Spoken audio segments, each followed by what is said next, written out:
আস্বাদন করছিলাম আমরা। দেখুন, আমার টিউমার হলো হয়তো, ঠিক আছে বাবা, রোগ আসে কোথা থেকে জানেন? অধিক ভোগ করলে, অবৈধ অধিক ভোগ করলে অশাস্ত্রীয় দেহে রোগ আসে, এবং এগুলি এই ভোগেরই পরিণাম, কর্মফলেরই পরিণাম। আচ্ছা ঠিক আছে, টিউমার হলো, ডাক্তার অপারেশন করার পরে আবার টেস্ট করে বললো এটা ক্যান্সারের রূপ নিয়েছে। কেন হবে? একটা তো সারলো বাবা। বলে পাপটা একটার পরে একটা করা হয়েছে, তোমার কর্মফল একটার পরে একটা আছে, না হলে এখানে ডাক্তারের কাছে তোমার সারার কথা। এখানে টিউমার অপারেশন করলে এত টাকা ব্যয় করে হঠাৎ আবার ডাক্তার বললো ক্যান্সার। এগুলো কেন? গতকাল আমরা এই বিষয়ে বলেছিলাম, আমাদের পরম ভাগবত খোকন দাদাজি ভক্তপ্রভার বললেন, দেখুন গাছের লতা পাতা শাখা পোশাখা ফল বাইরে দেখা যায়, কিন্তু গাছটা সৃষ্টি হলো কোথা থেকে? বীজ থেকে। তো বাইরে আমাদের যত দুঃখ দুর্দশা জরা ব্যাধি রোগ শোক আমরা দেখছি না, এর বীজ হলো আমার কর্মফল। এই কর্মফল রূপ বীজ থেকে এগুলো বিস্তার হচ্ছে। এই যে সংসারে দুঃখ যন্ত্রণা জ্বালা ব্যাধি যা কিছু বলি, আচ্ছা এর সমাধান কি? একটু ধ্যান দিবেন কি কথাদের দিকে। একটা পাইপ দিয়ে জল সঞ্চালন হয় না, পাইপটা যদি কোথাও ফেটে যায়, ওখানে গিট দিলে, ওখানে কাপড় বাঁধলে সমাধান হবে? তো হবে কি? হয় কি বাবা? অনেক সময় ওই যে ট্যাপ দিয়ে যে জল বাইরে বেরোচ্ছে, ওখানে কাপড় দিয়ে জুড়ে দিলেন, তো হয় কি সমাধান? তো আমার অতীত জন্মের কর্মের ফল যেটা রয়েছে, ওটা বাস্ত হতে শুরু করেছে। ওটা কাপড় দিয়ে বাইরে ঝাড় ফু ওই দিয়ে হবে না। কর্মফলকে বাঁচবার জন্য আমরা অনেক মানাচেনা করি, কিন্তু না, বিশ্বকে দেখো। এই জন্য যত কিছু জগতে অনর্থ কষ্ট অভিশাপ, তার মূল কারণ হলো কোনো না কোনো জন্মের কর্মের পাপের বীজ এখন প্রকাশ হচ্ছে। আজ আমরা সাবধান নই, সতর্কও নই। এই জন্য সমাধান কোথায়? সমাধানের আগে বলি, ওই যে ভক্তি মুক্তি স্পৃহা যাবৎ পিশাচী নিধি বর্ততে, ভোগ বাসনা হৃদয়ে উকি মেরেছে তো জানবেন, ও টানছে আপনাকে, আপনার কর্মফলে নিদারুণ অভিশাপে আপনাকে টানছে। গতকাল বলেছিলাম, কর্মফল আপনাকে খুঁজে নেবে, আপনাকে কর্মফল খুঁজতে হবে না। এটা খুব মার্মিক কথা। কর্মফল আপনাকে খুঁজে নেবে, আপনার কর্মফলের কাছে যেতে হবে না। শাস্ত্র বলেছে, হাজার হাজার গাভীর মধ্যে বৎস ছেড়ে দিলে, গাভীর বাছুর ছেড়ে দিলে, হাজার হাজার কেন শত সহস্র গাভীবার মধ্যে বৎসটি তার মার বাট খুঁজে নেবে। অধিক সংখ্যক গাভী যেখানে বিচারণ করছে, একটা বৎস ছেড়ে দেবেন, সে তার নিজের মার, গাভীর মাকে চিনবেই সে। এটা এদের ধর্ম।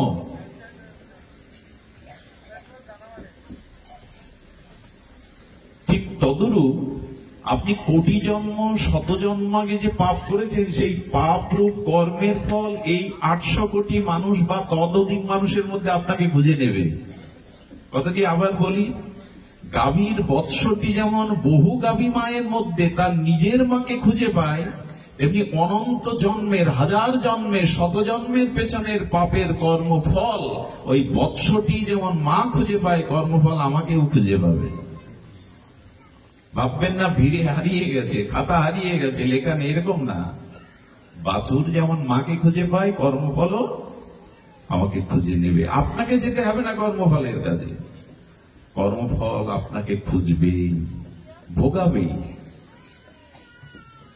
কখনো কখনো মানুষ এরকম প্রশ্ন করে ধৃতরাষ্ট্রের মতো, আমি তো এই জন্মে এমন পাপ করিনি, আমার কপালে, আমার ভাগ্যে, আমার জীবনে, আমার পরিবারে এই নেমে আসবে। আচ্ছা, আমরা 10 দিন আগে কি প্রসাদ পেয়েছি এটা বলতে পারবেন কেউ এখানে? 10 দিন আগে মধ্যাহ্নে কি পেয়েছেন? এটা সকলের স্মৃতিতে নাই। তো সেখানে হাজার হাজার কোটি কোটি জন্ম অতীতে কি হয়েছে আমরা জানবো কি করে? কিন্তু যেটা ঘটছে তার ভেতরের বীজ হলো পাপ বা কর্মফল। কর্মফল আপনাকে কেমন খুঁজবে জানেন? কথাটা খুব মার্মিক, বলার আগেই হৃদয়ে স্ফূর্তি আসে। কোথায় একটা আজকে হঠাৎ গরমও আছে, একটা রাত হচ্ছে, আপনাদের চোখ মুখটা অনেক ক্লান্ত, হরিকথাতে মনোনিবেশ করুন, এই ক্লান্তিও যাবে, সমাধান আসবে। সকলের মুখগুলো কেমন ম্লান হয়ে গেছে। এই সময় কীর্তন করা, একটু নৃত্য করাই ভালো, তবু হরিকথা একটু শুনতে হবে। কর্মফল আপনাকে খুঁজে নেবে কি করে? নারদজি যাচ্ছে, মা ঘুমায়ও না, অনেকে ডেকে দাও, ঘুমায় না মা, রাধি রাধি। কালকে বলছিলাম যারা ভাগবতে ঘুমায় তাদের ডাকতে নেই। ডাকতে নেই মানে কিছু নিয়ম আছে, ঘুমন্ত মানুষকে ডাকতে নেই। তার কারণ ঘুমায় যখন মানুষ, যেমন শিশু ঘুমালে মা ডাকে না, আরেকটু ঘুমায়, বলে না সকালবেলা একটু ঘুমাতে দাও। কারণ ঘুমের মধ্যে মানুষ শান্তি পায়, আর কারো শান্তি বিঘ্ন করা একরকম অপরাধ। ঘুমের মধ্যে মানুষ একটা সুখ পায়, শান্তি পায়, তো সেটা বিঘ্ন করা অপরাধ। এই জন্য ঘুমে কারো ডাকতে নেই, আমি অপরাধ করেই বসলাম। যদি এইখানে শান্তি পাবেন ঘুমিয়ে না, এখানে শান্তি পাবেন জেগে। হরিকথাও একটা বিশ্রাম, হরিকথাও একটা বিশ্রাম। হরিকথা বিশ্রাম কেন বলছি জানেন? আমাদের শ্রীধাম বৃন্দাবনের রাধাকুণ্ডের বাবাজিরা যদি খুব কাছ থেকে দেখেছি, তারা ওই রাত দিন সেই ভোর 2:30 উঠবে, এদিকে আবার তারা রাত্রে ভজন করবে, সারাদিন ভজন কীর্তন পাঠ পরিক্রমা আছে। বৈষ্ণবপদ বাবাজিকে প্রশ্ন করা হয়েছিল, বাবা তো ঘুমটা হয় কখন? বলে ওই যে মালা জপ করতে করতে এরকম ঝিমোই না, এই গ্রন্থ পাঠ করতে করতে ঝিমোই না, তো ওই ভজনের মধ্যে যেটুকু ঝিমানি আসে ওটা 3 ঘন্টার ঘুমের কাজ করে। ওরা ওই নামের মধ্যে, ভজনের মধ্যে যে বিশ্রামটা হয় সেটা ঘুমের পরিপূরণ ওখান থেকে হয়ে যায়। আমি তো নরাধম, আমার বেলায়ও দেখেছি 2 ঘন্টা 2.5 ঘন্টার বেশি ঘুমাতে পারি না, কিন্তু কোনো কাজ থেকে হয়ে যায়, পরিপূরণ হয়ে যায়। ভগবত শ্রবণ, ভগবত ভজন, এটাও বিশ্রাম। ঘুমের মধ্যে যে বিশ্রামটা আছে, ভজন যথাযথ শ্রদ্ধা ভাবে করলে ওর মধ্যে একটা বিশ্রাম চলে আসে। তো দেবশ্রীপাদ নারদ যাচ্ছেন, যেতে যেতে একটা কবুতর দেবশ্রীপাদকে স্তুতি করছেন, মাথা নত করে প্রণাম করছেন। সন্তুষ্ট হলেন দেবশ্রীপাদ। দেবশ্রীপাদ সন্তুষ্ট হওয়ার পরে বলছেন, তোমার কিছু চাইবার আছে? দেবশ্রীপাদ তো পশু পাখির কথা বুঝবেনি। তিনি দেবশ্রীপাদ, তো কবুতরটি বলছেন, আপনি গোবিন্দের কাছে একটু জানবেন আমার পরমায়ু আর কটা দিন? বলছেন, অবশ্যই আমি এটা তোমাকে জানাবো, কথা দিলাম। গোবিন্দের চরণে এসে বলছে, প্রভু কবুতরটি প্রশ্ন করেছে পরমায়ু বলে 15 মিনিট। যেই বলেছে 15 মিনিট, সহৃদয় তো, ভক্ত হৃদয় তো, বলে ওকে বাঁচানো যায় কিনা ছুটতে শুরু করেছে। গোবিন্দ বলছে, দাঁড়াও, পরেরটা শোনো। 15 মিনিট ওর পরমায়ু বাকি আছে, পরেরটা শুনে যেত। বলে পরেরটা পরে হবে প্রভু, আগে ওকে বাঁচায়। ছুটে গিয়ে দেবশ্রীপাদ নারদ ওকে নিয়ে 7 সমুদ্র 13 নদী পার হয়ে একটা হিমালয়ের উপরে গুহার, একদম গুহার উপরে রেখেছে। ওখানে বিড়াল যাবে তো? 7 সমুদ্র 13 নদী পার, ওখানে বিড়াল যাবে কি করে? বলেন, আজ ভগবানের বিধিলিপি আমি খণ্ডন করবই। গোবিন্দকে সে বলছেন, আর 2 মিনিট বাকি আছে প্রভু। ওকে বিড়ালের দ্বারা 15 মিনিট পর বলছে মারা যাবে, তুমি বললে আমি রেখে এসছি প্রভু, আজকে ওর উপর আমার কৃপা হয়েছে, আজ আমি ওকে মোটামুটি বাঁচাইব। গোবিন্দ হেসে বললেন, পরেরটা তো শুনে যাওনি, তুমি ওর বিধাতার বাহক হয়ে ওকে মৃত্যুর মুখে রেখে আসলে। বলে কেমন? বলে একটা চিল বিড়াল ধরে নিয়ে গেছে ওখানে তার বাচ্চাদের খাওয়াবে বলে। তো বিড়ালটাকে গুহার মধ্যে রেখেছে, যে বাচ্চা দুটি বাসা থেকে এনে গুহার মধ্যে ওই বিড়ালের ছানাটাকে ধরে খাবে, আর তুমি সেই গুহার সামনেই কবুতরকে রেখে এসেছো এতক্ষণ। সেই কবুতরকে বিড়াল খেয়েছে, আর সেই বিড়ালকে এখন এই চিল বা তার বাচ্চা ধরে খাবে। তুমি বাহক হলে ওর কর্মফলে। আর এইটা তো তোমাকে আমি বলতে যাচ্ছিলাম, তুমি সময় দিলে না, চলে গেলে বাঁচাবে বলে। বাঁচাতে পারবে তো কেউ? নারদের মতো দেবর্ষী তার কর্মফল ভোগের জন্য বয়ে দিয়ে হিমালয়ের কাছে রেখে আসলো। গোবিন্দ বললেন, তুমি তার কারণ হলে, বাহন হলে, কর্মফলে, এড়ানো যাবে না। দেখুন কিছু কিছু কালার আছে, কেমিক্যাল আছে, এই একটু রং, এই যে খোকনদা আমাকে দিয়েছে কি চন্দন, এটা ধুয়ে ফেললে চলে যাবে কিনা? কিছু কিছু কালার আছে, এটা জামায় লেগে গেলেও, চায়ের দাগ ইত্যাদি পাওয়ারফুল কোন কিছু দিয়ে ওটা ঘষলে চলে যাবে। কিন্তু এমন কিছু কেমিক্যাল আছে যেটা লাগলে ছিঁড়ে গেলেও, কিছু আছে না শাড়ির বা জামার কিছু কালার করা, কি কালার বলে যেন, ওগুলো ছিঁড়ে গেলেও উঠবে না। তো পাপ বা কর্মফল এমন কালার লাগানো, ও যা দিয়ে ঘষেন ও উঠবে না, উঠবে না। সতর্ক নই আমরা, সতর্ক নই। এই জন্য প্রশ্ন তোলা কার কাছে তুলবো বলুন তো, যে আমার জীবনে এমন ঘটছে কেন? ধৃতরাষ্ট্র বলছে 70 জন্ম জানি কৃষ্ণ, 70 জন্মে আমার পাপ নাই, তো পুত্র শোক পেতে হচ্ছে নিদারুণ এই অন্ধ, তারপরে শতপুত্রের শোক। কৃষ্ণ আমি 70 জন্ম জানি। কৃষ্ণ বলছেন 71 জন্ম যদি জানতে এই প্রশ্ন তুমি আমার কাছে করতে না। 71 জন্মে যদি জানতে এই প্রশ্ন তুমি আমার কাছে শোনো। তবে বলি, তুমি ছিলে রাজায়, মৃগয়া করতে গিয়ে, হরিণ শিকার করতে গিয়ে, হরিণটা একটা ঝোপঝাড়ের মধ্যে লুকিয়েছিল, তাকে তার মধ্যে না পেয়ে তুমি আগুন জ্বালিয়ে দিয়েছিলে। সেই আগুনে একটা সর্পের, ওখানে বাস করা সর্পের চোখ অন্ধ হয়ে যায়, পুড়ে যায়, আর তার 100 ডিম্ব ওখানে পুড়ে মারা যায়। ঠিক 71 জন্ম পরে তুমি অন্ধ হয়েছ এবং শতপুত্রের শোক তোমাকে পেতে হয়েছে। 71 জন্ম জানলেই তুমি প্রশ্ন করতে না। এগুলো তো বলতে গেলে ভয় হয়, করছিটা কি? এই জন্য কর্মফল কিন্তু আমাদের ছাড়বে না, ছেড়ে দেয় না। গতকালের যে ঘটনাটা বলেছিলাম সেটা আরো মর্মান্তিক ঘটনা। একবার মাতণ্ড ঋষি ভজন করছেন। কে? ঋষির নাম বললেও কল্যাণ নাই। কি নাম বললাম? মাতণ্ড ঋষি। ইনি শবরীর গুরু, যে শবরী প্রভু রঘবেন্দ্র রামচন্দ্রকে পেয়েছিলেন। শবরীর মহান তেজস্বী তপস্বী। উনি তপস্যা করছেন তপবনে।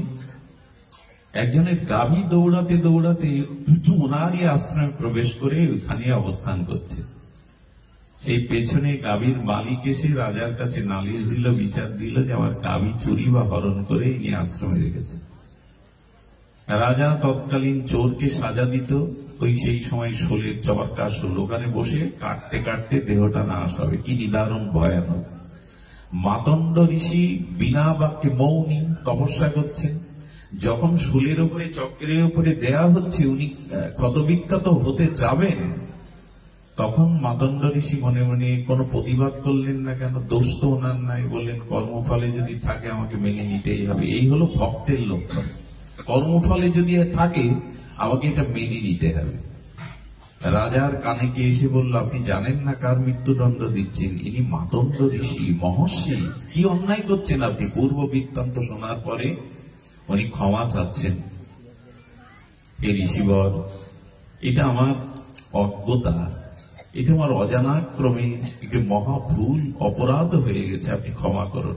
প্রসন্ন দৃষ্টিতে মৌনী মাতণ্ড মুখ খুলে বললেন, এ দোষ তোমার না।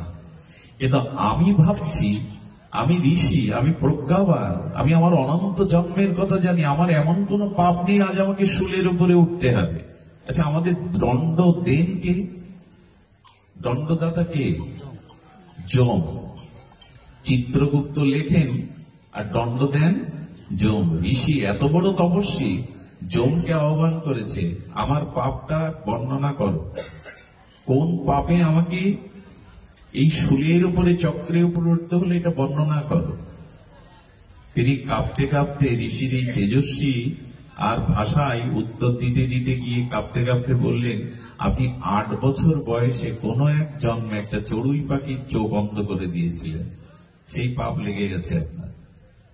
ঋষি হেসে বললেন, 8 বছরের কোন ছেলের বিবেক বিচার সক্ষমতা থাকে তো যে তুমি পাপ লিখলে? সেই দিনই উনি আঙুল তুললেন, বললেন 12 বছরের নিচে যাদের বয়স, খুব ধ্যান দিন, 12 বছর নিচে যাদের বয়স, তারা যদি কোনো অন্যায় বা অশাস্ত্রীয় পাপ করে, তাদের পাপটা অর্ধেক লিখবে আজ থেকে, পরিপূর্ণ 16 আনা লিখবে না।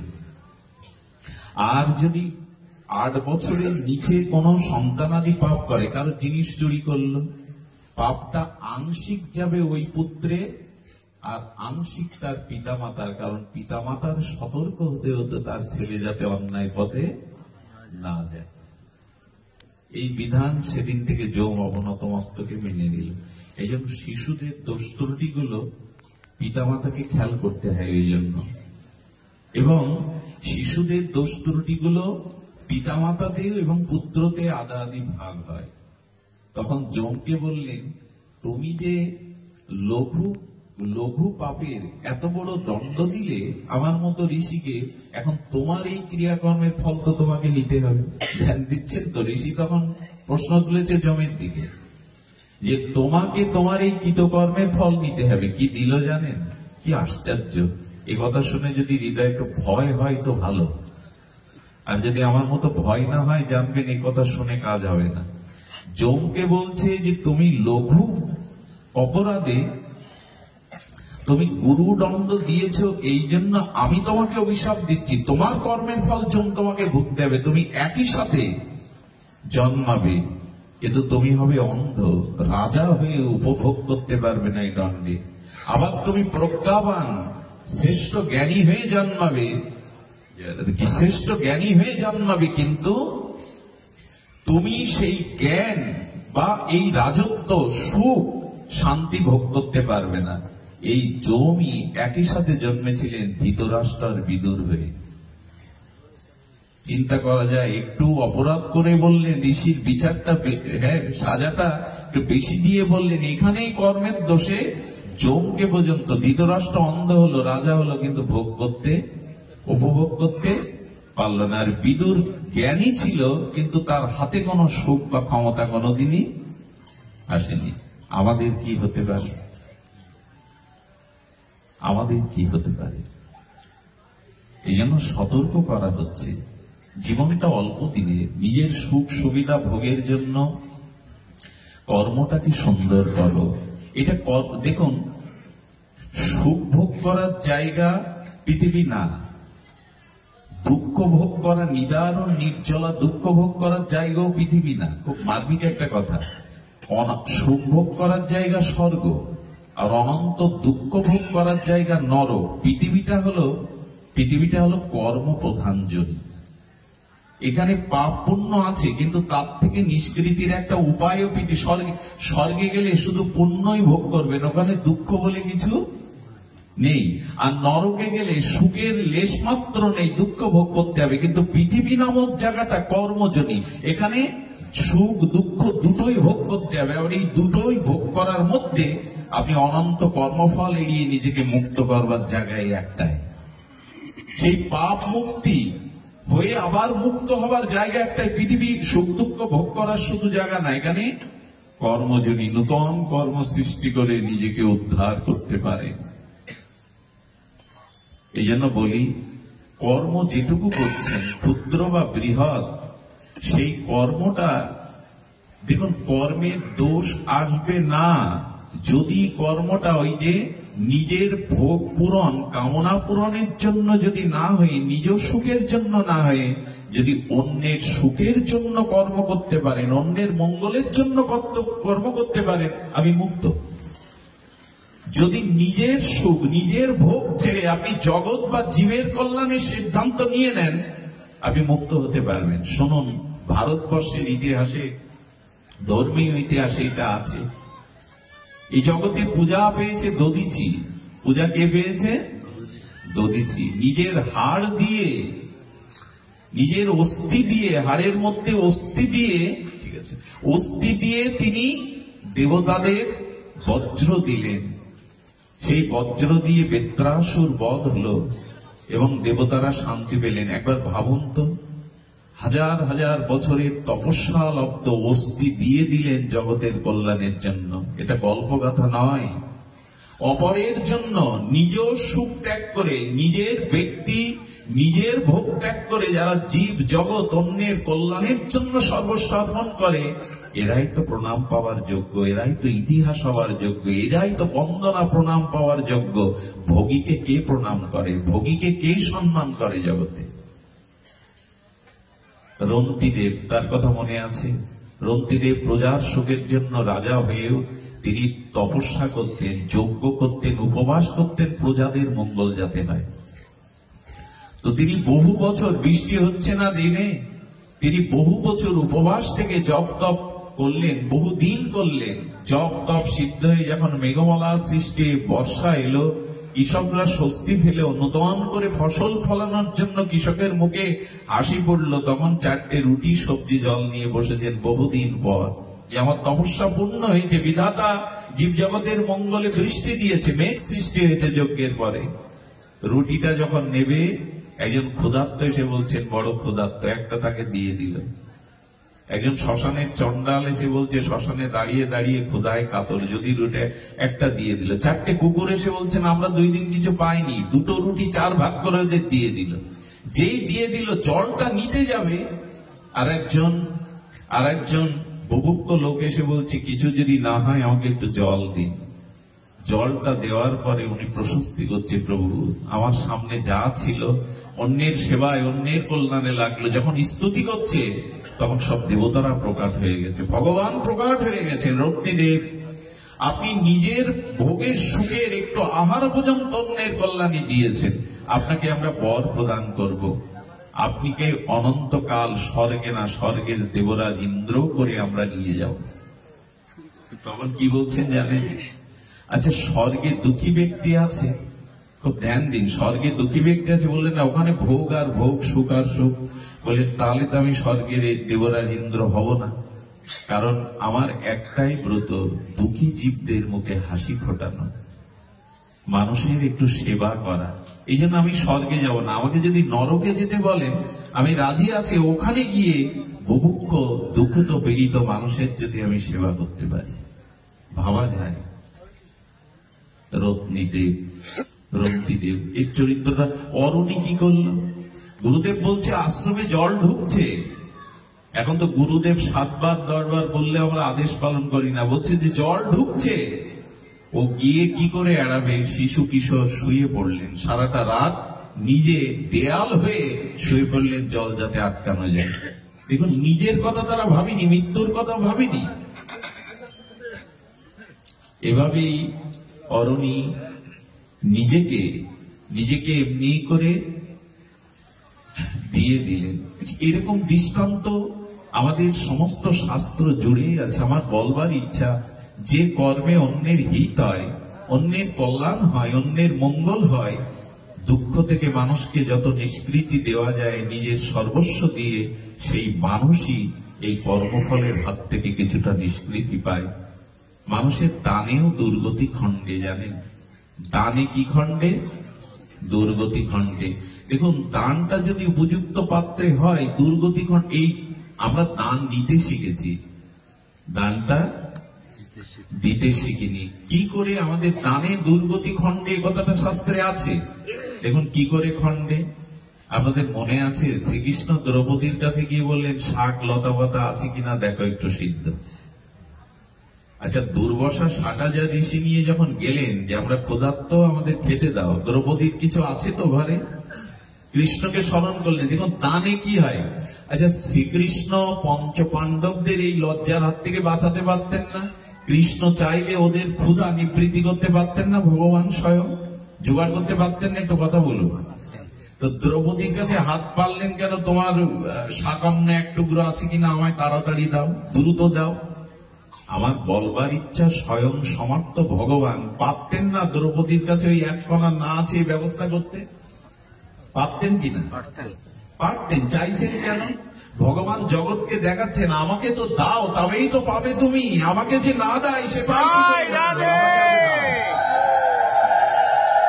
বলেন প্রভু কিছু নাই, বললে কিছু আছে দেখো। সেই এক কণা শাক, 2টো অন্ন পেলেন, গোবিন্দের হাতে প্রসন্ন চিত্তে দিলেন। গোবিন্দ ব্যবস্থা করে জগৎকে শেখালেন যে আমাকে দিতে পারে আমি তার সংকটেই তো দাঁড়াই। আমি পারতাম, কিন্তু জগৎকে দেখালাম দাও, ভগবানকে দাও, ভক্তকে দাও, দুস্থকে দাও, অনাথকে দাও, তাহলে আমি তোমার জীবনের সমস্যার সমাধান করি। নাহলে অভিশাপেই তো ধ্বংস করতে পাঠিয়েছিল দুর্যোধন। 60,000 মণি ঋষিকে বনবাসী পঞ্চপাণ্ডব, দ্রৌপদী খেতে দেবে কি? ঋষি অভিশাপ দেবে, ধ্বংস হবে। উল্টেই স্তুতি আশীর্বাদ ঝরল, ভগবানকে দিতে হবে। এই যে অন্যের কল্যাণের জন্য যেটুকু করা, সেইটুকু আপনার দুর্গতি নাশ করতে পারে। কিন্তু ভোগ বাসনা শুধু নিতে চায়, শুধু নিতে চায়। আমাদের জীবন এই ভোগ বাসনা শুধু নিতে চায়। এই যে লোভ প্রত্যাশা, যা কিছু প্রাপ্তির লোভ নিজের দিকে টানলেই সেটা আর দুর্গতি। দেখুন, ভগবান বলির 3 পা জায়গা চাইলেন। আগে চাইলেন কেন? আগে চাইলেন কারণ এই কারণে, আমাকে দাও, আমি 3 পাদ জায়গা চাইলাম, কিন্তু তোমাকে দিয়ে দিলাম পাতালের সাম্রাজ্য, তোমাকে দিয়ে দিলাম আমি আমাকে দাস করে, আমি তোমার দুয়ারে দাস হয়ে থাকবো সেই পাতাল রাজ্যে। বলিকে সবকিছু দিয়ে দিলেন। আমার বলবার অভিপ্রায়, আগে তো ভক্ত ভগবানকে কিছু দিন, তাহলেই ভগবান আপনার দুর্গতি নাশ করে অধীনস্থ হয়ে যাবে। কিছু দিন। দেখুন, আমি কর্ম নিয়ে বলেছিলাম, কালকের প্রসঙ্গটা খোকনদা আদেশ করেছে একটু জানাই যে দেখুন, কর্মফল ছেড়ে দেবে না। কিন্তু যদি ভোগের জন্য, নিজ লোভ লালসার জন্য আমরা অশাস্ত্রীয় কর্ম করি, কর্মফল ছেড়ে দেবে না। আচ্ছা, মনে আছে সৎকর্মের ফল কেমন, অসৎকর্মের ফল কেমন? দেখুন, আপনাদের শঙ্খচূড়ের কথা মনে আছে অনেকে। শঙ্খচূড়ের স্ত্রীর নাম কেউ বৃন্দা বলে, কেউ তুলসী বলে। তুলসী ছিলেন সাক্ষাৎ সতী স্বরূপিণী। কোন সংসারের স্ত্রী যদি সতী হয়, অতি পরায়ণা হয়, অন্য পুরুষে যদি তার কল্পনাতেও না আসে, বিশ্বাস করুন তার স্বামীর আয়ু, বল, সৌভাগ্য অনেক গুণে বৃদ্ধি পায়। এটা শাস্ত্র বলছে। ঘরে যদি সতী সাধ্বী রমণী থাকে, তাহলে তার পতির পরমায়ু, শুধু পরমায় না, সৌভাগ্যশালী হন তিনি। এর সব থেকে বড় প্রমাণ, এই শঙ্খচূড়ের সাথে ভগবান শিবের যুদ্ধ হচ্ছে, তবু শিব পেরে উঠছে না শঙ্খচূড় দত্তের সাথে।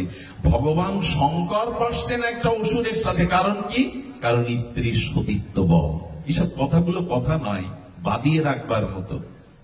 যদি গৃহে সতী সাধ্বী কুলবধূ থাকে, সতীপরায়ণা কুলবধূ থাকে, তার স্বামীর জীবন রক্ষা কবচ তার হাতে। উত্তর ভারতের মেয়েরা কি করে জানেন? স্বামী অফিসে গেলে, ব্যবসায় গেলে, ওরা আঁচলের মোড়ে একটা সিঁদুরের কৌটো বেঁধে রাখে। ওই সিঁদুরের কৌটাটা কি করে ওরা, স্বামী যখন যায় ওটা তার কপালে ছুঁয়ে দিয়ে এই আঁচলে বেঁধে রাখে, যে তোমার আয়ুকে আমি বেঁধে রাখি। এখনো ওই দেশে এরকম প্রচলিত প্রথা আছে। তো স্ত্রী যদি সতী সাধ্বী হন, স্ত্রী যদি ভজনশীলা হন, একটা পরিবার, তার স্বামী সন্তান অনেক অনেক অমঙ্গলের হাত থেকে তারা একটা সাত্বিক বল পায়, তারা ঐশ্বরিক একটা বল পায়। এর প্রমাণ শঙ্খচূড় দত্ত বধ হচ্ছে না, যত ভগবান শিবের পক্ষেও সম্ভব না। আরে বাবা, সতীত্বের এমন গুণ যে ভগবান শিব পাচ্ছে না, বিষ্ণুকে ডাকলেন প্রভু, ও থাকলে তো সব রসাতল। শঙ্খচূড় আরো বলবান স্ত্রীর সতীত্বের কারণে। আপনি উপায় করুন। উপায় কি করলো জানেন?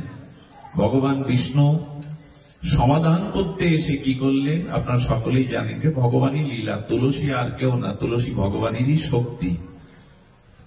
তো উনি শঙ্খচূড় স্ত্রী তুলসীর সতীত্ব হরণ করলেন। যখনই সতীত্ব হরণ করলেন, তখন তার সতীত্বটা হরণ হওয়ায় তার পবিত্রতা কমে গেল, সঙ্গে সঙ্গে শঙ্খচূড়ের বলও হীন হয়ে গেল। যে সংসারে স্বামীদের অকাল, এটা অনুকূল ঠাকুর বলেছিলেন, অকাল বার্ধক্য আসে, জরা ব্যাধি দ্রুত আসে, জানবেন তার স্ত্রী ত্যাগী নয়, ভোগী। শুধু মায়েদের দিকে আঙুল তোলা হচ্ছে না, মায়েরা শক্তি স্বরূপিণী বলা হয়। তো শক্তি মানে কি? শক্তি মানে যে গৃহে নারী স্বামী সোহাগে সোহাগিনী, পতিব্রতা, সতী নারী, তাদের শক্তি গর্ব হয়। আমাদের মকসেদ পুত্র থেকে শেষে আসলেন ওরা, পাঠের শেষে। আসুন দয়া করে জয় রাধে, জয় নিতাই গৌর প্রেমানন্দে হরি বল। কত কষ্ট করে ভাঙা মকসেদপুর, হ্যাঁ কষ্ট করে তারা এসছেন। ওদের একটু এখন তো পাঠ শেষের বেলায় আর পাঠ। জয় রাধে। শুধু ভক্তগণ, শঙ্খচূড়ের খর্ব হলো শক্তি। কি অনুভব কিন্তু আমাদের বিষয় জানবার। আচ্ছা আপনারা এদিকে দেন, দাদাদের বসান, এখানে বসান।